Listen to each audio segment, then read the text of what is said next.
Hey guys, Shane here from Eat the Rich. Just wanted to pop in with a little bit of bite-sized history. I don't know if I'm going to end up calling this that, or if it really should have a name, or if this is going to be like an ongoing series or anything. I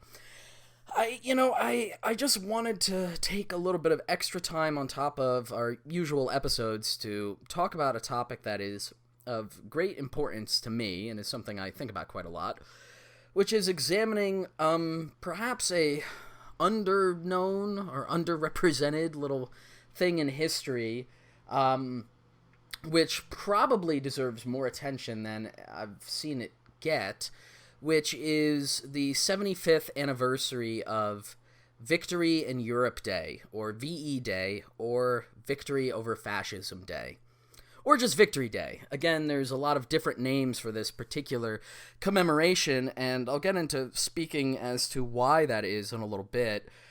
But I thought it was important to talk about it, because I do think history is a really important lens through which we can examine a lot of the issues and problems that we continue to see today. I mean, part of my own intellectual journey was like looking through history in order to educate myself. It was part of the process of what kind of made me understand certain elements of the contemporary world a little bit more, and so I wanted to share some of my thoughts with you guys on what I think is an important day. So I guess let's start off. Let's talk about the actual date that we're discussing. If everything goes well, this should be coming out on May 9th, on a Saturday, which is the day that this particular celebration is celebrated, typically as Victory Over Fascism Day in Eastern Europe. And the kind of geographical delineation that's being made there is really based on the Cold War one, which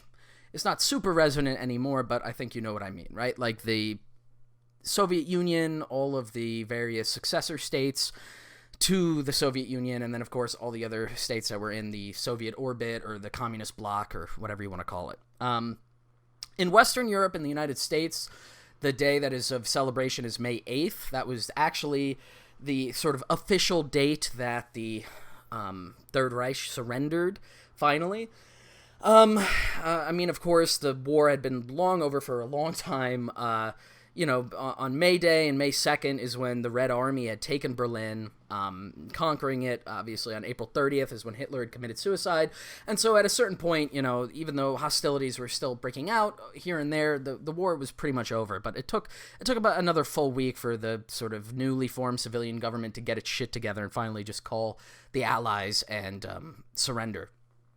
And so immediately in the fact that, like, you have these two different dates, right, to commemorate this event speaks to the fragmented nature of what, like, the post-war environment looked like.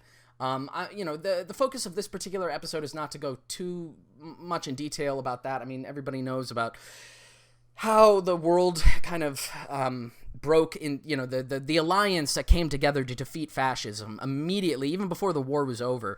Like, years before the war was over, was already fragmenting into two very obvious blocks, the sort of Western capitalist liberal democracy bloc, the Eastern Soviet communist bloc. And so why is this important? Well, for the first thing, in terms of talking about the actual date that we're talking about, again, as I mentioned at the very beginning, it has different names depending on where it's being celebrated. The broad brush that I'll paint with it is that, again, in the Western European countries, it tends to be celebrated as VE Day or Victory in Europe Day. Of course, that was like paired with what was later the final end to the Second World War, which was VJ Day, Victory in Japan, the end of the war in the Pacific. And so, that's the name that it gets in that side of the world. And if you're familiar with it at all, if you're an American like I am, and you grew up in the United States, like, if you have any familiarity with it, that's probably what it would be called. Now, most likely you have no familiarity with it as kind of I did growing up, which is one of the things that I'd like to speak to in general. But before then, the other naming convention of it that it took on in the Soviet Union and in the other socialist countries, many of which became socialist countries basically as a result of the Soviet victory, right? Victory over Fascism Day. Now, that's a much, starker and much more clear political definition to give to, what that day is ostensibly supposed to commemorate, right? And I think, very clearly there's a sort of immediate political reasoning behind that that's very clear, right? So, again, in the Western countries, it's just called Victory in Europe Day, right? It's a sort of neutral filter, as if what was the victory about? It was just victory in Europe. It's just a geographical designation. It's almost sort of technocratic in a certain way. Whereas, the Soviet Union saw it as very much more specifically an ideological battle, right? This was not just a generic war that was being fought. This was an incredibly brutal and deeply ideological war. And it speaks to, on the one hand, the nature of the communist regimes, and again, specifically the Soviet Union at that time, as recognizing their own position within that war and within geopolitics as a whole as a specific political articulation, right? It was the thing we are fighting is this enemy fascism, and we're going to destroy it. And then once we do, we're going to celebrate our destruction of this awful, awful thing. If you're interested in this history like me, you may have seen in the Great Victory Day parades that they held in Moscow following the collapse of the Third Reich. One of the ceremonial things they did is the Red Army captured all of these giant Nazi banners, these long swastikas and other kind of weird legionnaire emblem type things at the different military and paramilitary armed branches of the armed services in Nazi Germany. And the Red Army captured all of these while they were conquering Germany, and then they brought them all back to Moscow and just threw them all in a giant pile in Red Square. Obviously it's a very ceremonial thing, right? At that point, clearly the material value of winning the war or whatever has been accomplished.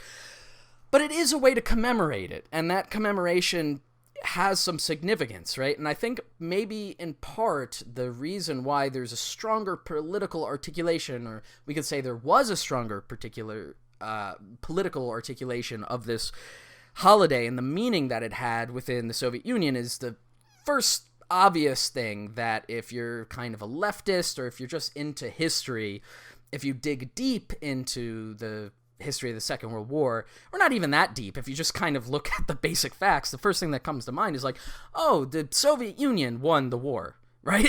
The Soviet Union, the Red Army was the thing that destroyed fascism in Europe. And if you grew up, again, like I did in the United States, or perhaps in other Western countries, I don't know exactly what the experience is like there, but I could say for sure, in the United States, the version of World War II that you get, which is usually something you're taught in middle school, but obviously you learn it through cultural osmosis. When I was growing up, the big thing were the Spielberg movies,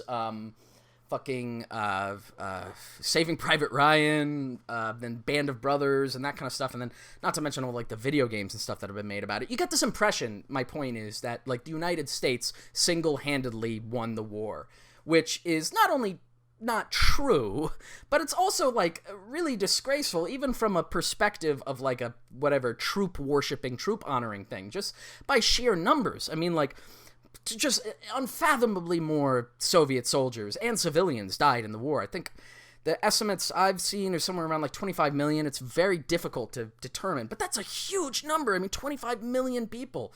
And I think the American casualties for the war, again, in the war in Europe, at the very least, was something about 500,000 men, which is, again, it's no small amount. I'm not trying to say we're not trying to play some game of quantifying people's lives. But if you were going to put those things on perspective, you would say holy shit, it's very clear that the Soviet Union did this, right? Now, all of this is to say there's a trap here, right? There's a trap of getting into that version of the revisionist history, which is then something that, if you are a leftist, can get tied in with a certain sense of politics that you have now, and this kind of valorization of the Red Army, right? And be oh my god, the Red Army is so fucking cool, it conquered the Nazis. And obviously yeah, like, that's awesome. It's good that they did that. But, the Red Army was like any other army. It was bad. It did army things, all the things that ostensibly we're also supposed to hate. And so even if we agree that it was like an ultimately a moral good for the Red Army to destroy the Nazi fucking legions, then, like, that's sad. That's something that's unfortunate that it had to happen like this. I mean, I think I made a joke to this end on one of the recent episodes about, like, the specter of fascism rising, is that, like, the first time that it really came to the fore in, like, industrialized society in the early mid-20th century, the thing that ended up resolving it was just millions of dead Russian boys. And, like, that's a human tragedy, whichever way you slice it, right?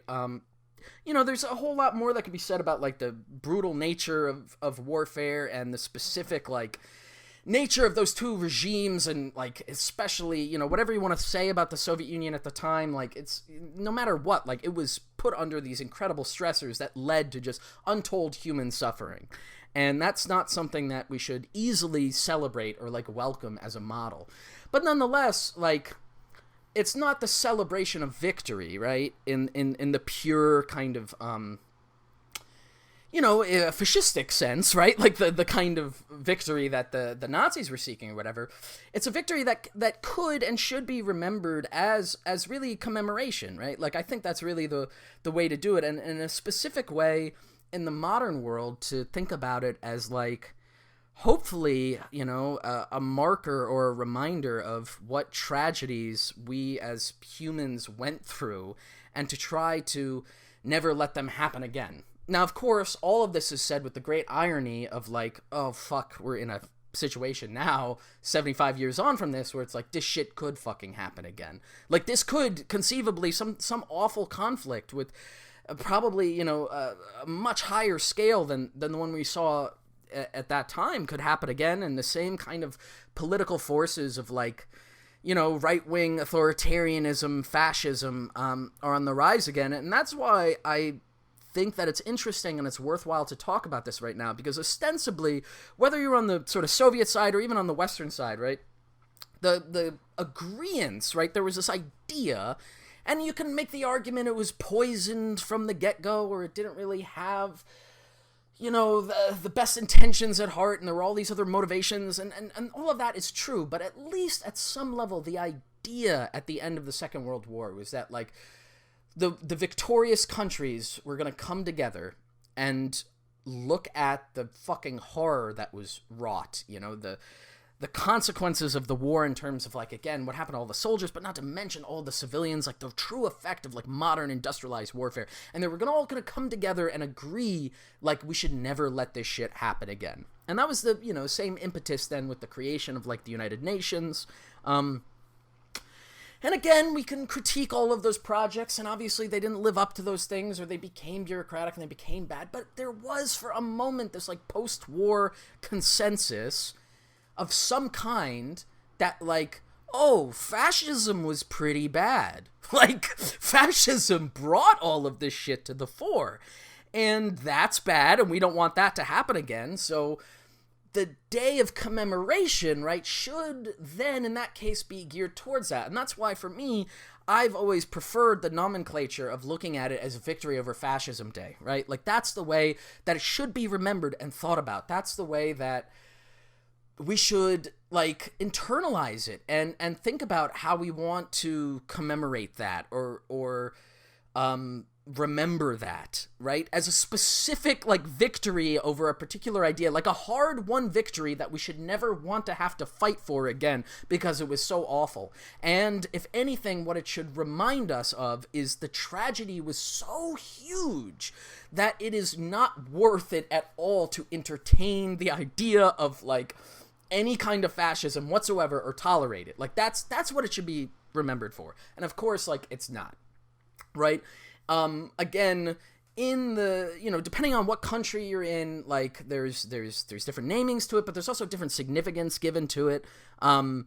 In Russia, in the Soviet Union, and then obviously in the successor state of the Russian Federation that's now, they have a giant parade about it. They have like this huge military display.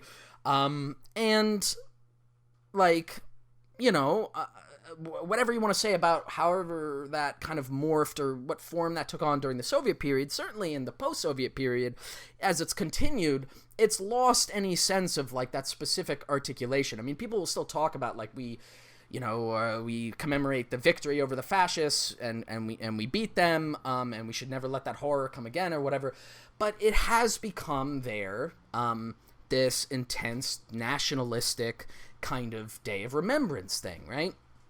In a way that ultimately what you end up celebrating is this sense of like nationhood and, again, valorization of the armed forces, which ultimately then can be put towards the political usage of legitimizing like a particular regime. In this case, you know, Putin's Russia. And it's the same thing that we experience with like, you know, veterans holidays over here. And I am going to talk in a little bit more detail about those in 1 second. But like, that's the version of it that you get now in the sort of post-Soviet states. And in the United States, we don't even celebrate it. I mean, I think, like, I don't even know if the fucking president or whatever, like, makes a speech. It's never been something that the news certainly rarely reports on it. They might this year because of the 75th anniversary, but, you know, I don't really watch, like, the mainstream news. But, you know, in my few forays into the press and stuff that I look at today, there's very few talked about it. You know, I see a few people posting about it on Twitter, and, you know, they mention a lot of the things I've mentioned about, like, the Red Army really being responsible and stuff like that. But so this, you know, this leads us to question, like, so what if a holiday like this, which even one that we could say is like maybe comes from a good point of view from a leftist perspective, right? Like we're anti-fascists, like we don't like fascism. We recognize it as a particular ideological mutation of all of the worst instances of like imperialism, nationalism, capitalism, right? All of those things like focused into this fucking ball of evil that like ruins human lives, right? We can recognize that.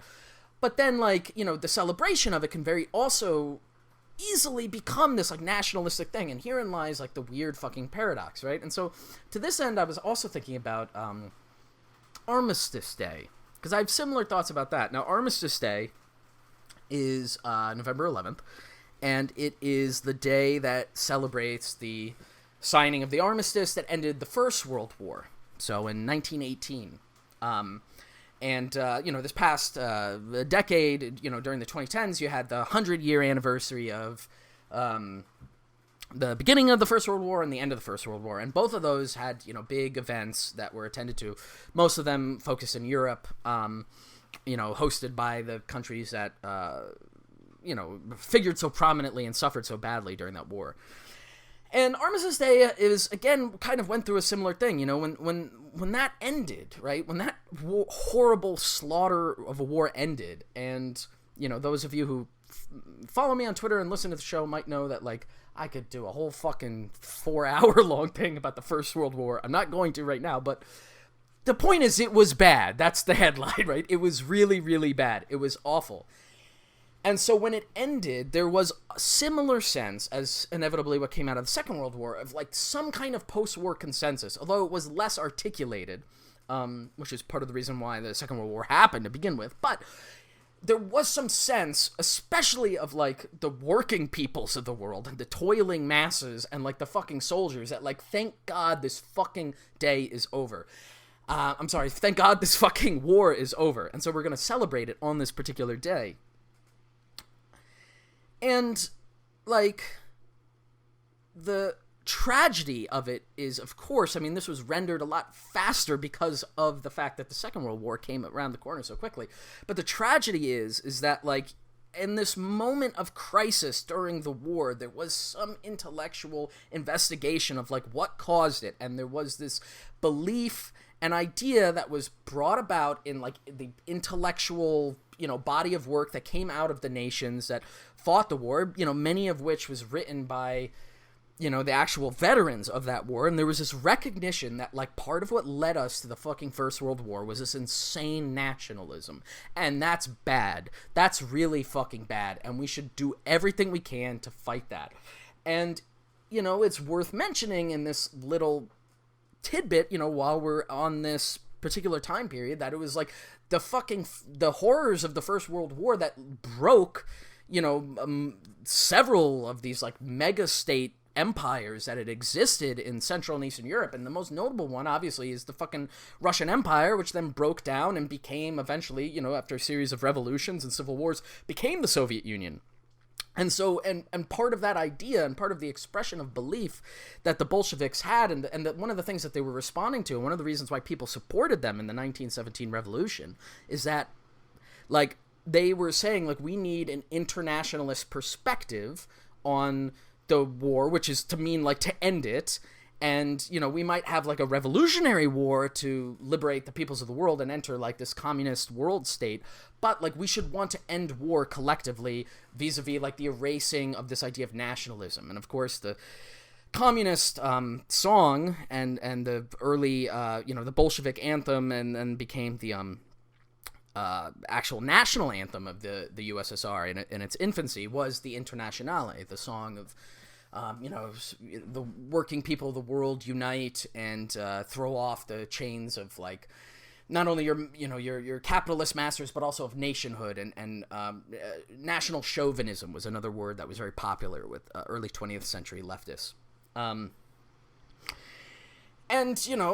that energy was also alive in Germany at the time, and there was an attempt for a revolution to happen in Germany. It was then violently crushed by the right, and many of those who crushed that went on to become the Nazis, and then the Nazis end up invading the Soviet Union, many, many years later after they started the Second World War. And so you have these, like, two forces coming to a fore, all based around, like, the reaction and the trauma and the legacy of these past conflicts, and it all ends up resulting, you have these series of days that are meant to commemorate these things, and then unfortunately the meanings of them get lost over time. I mean, if the name Armistice Day is not recognizable to you if you're an American listener, that's makes sense, because in the United States we stopped calling it Armistice Day a long time ago, and we started calling it Veterans Day, right?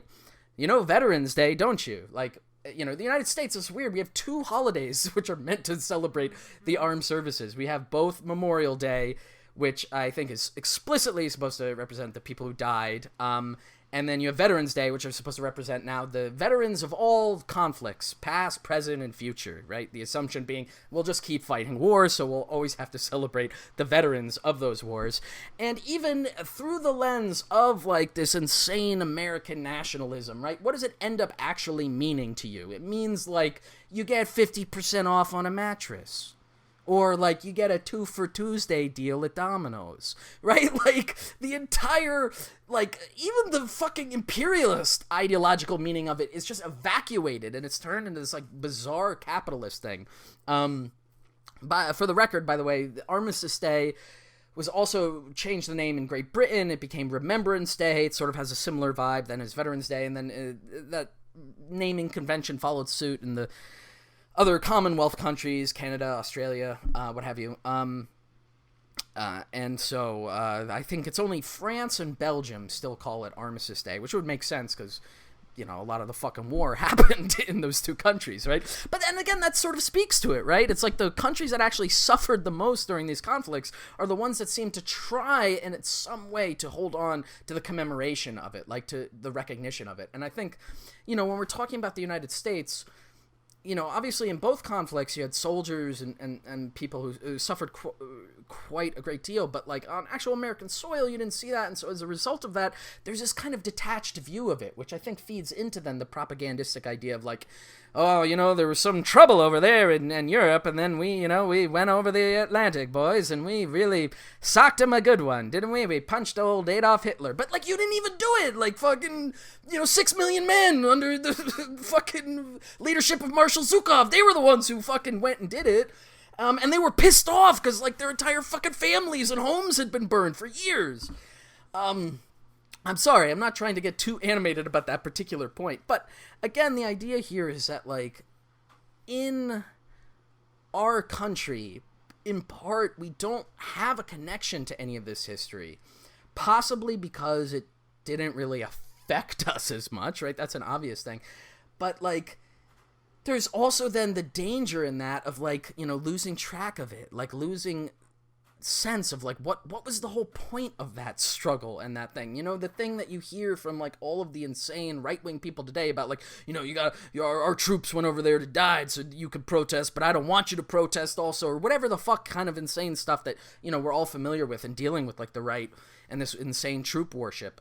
What ends up happening is that like the entire meaning of like what it is to like fucking go and fight fascism gets wrapped up, it gets lost, and then it becomes the background noise of like a different nationalism, in this case, you know, U.S. nationalism, which then is like sort of evacuated of all like understanding and history, and then just becomes the backbone of our own fascism, right? It becomes the feeding ground for those new kinds of, you know, ultra-nationalism to come about, which is like ultimately, again, if you look back to in both of those wars, but specifically at the end of the Second World War, you know, this like common recognition that like nationalism, it was part of the fucking problem, man.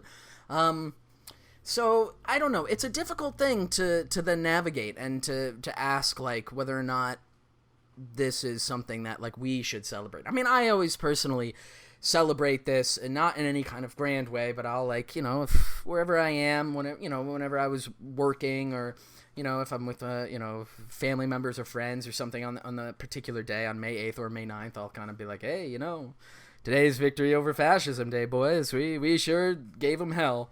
And like obviously you know, something like that is not particularly meaningful in the grand scheme of things, and can be another one of those weird, you know, fucking idiosyncrasies that we might adopt as leftists, these kind of like pedantic maneuvers that are fun and interesting to kind of learn the backgrounds of, but, you know, they do tantamount to a whole lot of like, well, actually, you know, pushing up the glasses on the nose of your bridge, the bridge of your nose, excuse me. But I think that there is something valuable in at least like taking a quick walk and thinking about these things. And, you know, I'm not also suggesting either that like the celebration of any national holiday is necessarily something that like you would strive to in a kind of more leftist conception of a society, but certainly some form of memory, however that takes. And so, you know, if you're still listening to this, you know, I wanted to thank you for, you know, taking the time to hear me rant a little bit about it. And, you know, I just ask that maybe you spend a couple of minutes today. I know it's already a big ask. This is probably like fucking 20-30 minutes by now. But, like, on top of that, spend a minute or two and think about, you know, wherever you are right now with your loved ones or whatever. And think about what it means to be in a world that was at least for a certain time free of those things, right? And of course that can be very hard to conceive of and develop, and it doesn't have to be like this sob story hyper nationalistic thing, or like, oh my god, I love the troops, or I love the Red Army, or anything like that. But like, it's important to recognize those things, because once you do, like, you get that sense of, oh my god, you know, I see these other things happening in my world right now, like, what am I gonna do about that? Like, that's awful. But it is also a commemoration and a memory of when we beat them, right? And that's kind of the point, too, in remembering, is it gives me a little bit of comfort, right? And it helps me reach out to other people and say, like, you know, as difficult as things seem right now in terms of the political forces that are arrayed against, like, some kind of sense of equity, or, you know, left politics in the world, or internationalist left politics in the world, like, we have examples from history that maybe we don't want to draw on in an immediate sense of like mirroring what they did, because the toll was so high and so awful, but there at least can be some inspiration that we get from those things, some kind of sense of like history, you know? I do think that it is important, especially in America, which is so bereft of I mean, history in general, where we're like, you know, the whole world is 300 years old. It's like, fuck you, dude. It's like thousands of years old. But on top of that, like, even our own history, we lose sense of it. And I think because our own history is wrapped up in so much American propaganda, that when you become a leftist, there can also be this tendency to just reject all of it and be like, oh, this is all bullshit. Everything I learned from the past is bullshit. And, like, yeah, the version that you got from whatever, the United States government or whatever, fucking Steven Spielberg might be bullshit. But that doesn't mean that there aren't, like, important good things in our past to look at. And we're not the only country, too. You can look at the histories of other places and in general, global history as a way to find maybe some kind of insight or hope in the dark and troubling times that we're in. I wanted to close out my thoughts on this with one final thing. As I kind of opened up with, VE Day has a number of different names, and one of the names that it's also known as in certain countries is Liberation Day. Obviously, referring to the liberation from the fascist regimes, from the Nazi occupation or whatever in different countries. And specifically in Italy, the day that's really celebrated is April 25th. And it's celebrated as Liberation Day. And why I thought this might be an interesting kind of thing to point to is that, for everything that's talked about in terms of, the history of, like, the sort of military stuff of exactly what happened when during the Second World War, and again, this kind of weird, or not necessarily weird, but maybe like pedantic argument about, like, which country was really responsible for blah, blah, blah. What sometimes get lost in that is that the sense that, like, it was only external factors, right, that took these things down. But in Italy, you had an incredibly strong partisan tradition, which was mostly communists. Obviously in France, you had, like, the resistance and stuff, and you had it in a number of countries. Obviously Yugoslavia was basically won the war or overthrew the kind of Nazi occupation on its own terms with the help of their partisans. In Italy, they had the help of the United States and the British and stuff. But regardless, the point here is to say that, like, throughout the war and throughout the fascist regime, right, in Italy and Germany and countries all over, you had people resisting. You had people standing up. And when we're thinking about the awful times of this war, if we're looking for people to valorize, maybe it's not the big armies of the various competing fucking empire states that ended up winning the Second World War or whatever. Maybe it's those people that we should look to and we should think about as, heroes, people that are worth remembering and thinking about. And to that end, I wanted to close with one of my favorite songs that kind of always brings a little tear to my eye. Anti-fascist Italian partisan song Bella Ciao, which means goodbye, and it's a song of celebration but also kind of mournful commemoration, right, remembering your comrades and those who have died to fight the fascists. So that's it from me. Thanks for listening, everybody. This weekend, hopefully we should have another Patreon episode up for you guys with the rest of the boys, and then I will hopefully be seeing you guys next week for our regularly scheduled programming.